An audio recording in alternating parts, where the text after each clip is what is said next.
Бива. Много пъти ме пречупвах, ама не успяха да ме променят. Много хора дойдоха и си тръгнаха. Някои взеха повече отколкото дадах. Помагах с каквото можех винаги, дори когато сам нямах достатъчно. Видях фалшиви усмивки отблизо, видях игра побрънат без причина. Но колкото и да ме разочароваха, не успяха да убия доброто в мене. Може би съм прекалено истински, в свят, където всички носят маски, но предпочитам да остана човек, вместо да стана студен като тях.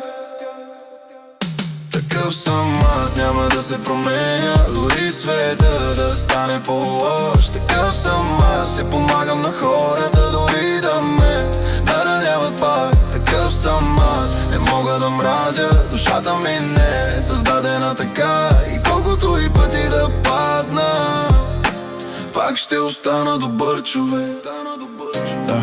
Да, понякога боли да си добър.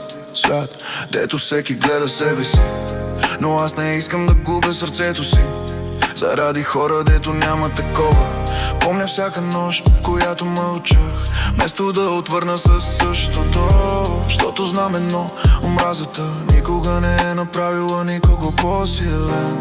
И ако някой ден остана сам, поне ще знам, че съм бил истински, че не съм предал себе си, само за да се впиша в този свят. Не всеки добър човек е слаб.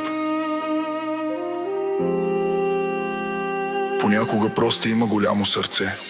Такъв съм аз, няма да се променя, дори света да стане по-лош. Такъв съм аз, ще помагам на хората, дори да ме нараняват пак. Такъв съм аз, не мога да мразя, душата ми не е създадена така. И колкото и пъти да падна, пак ще остана добър човек. Такъв съм аз, няма да се променя, дори света да стане по-лош. Такъв съм аз, ще помагам на хората, дори да ме нараняват пак. Такъв съм аз, не мога да мразя, душата ми не е създадена така. И колкото и пъти да падна, пак ще остана добър човек.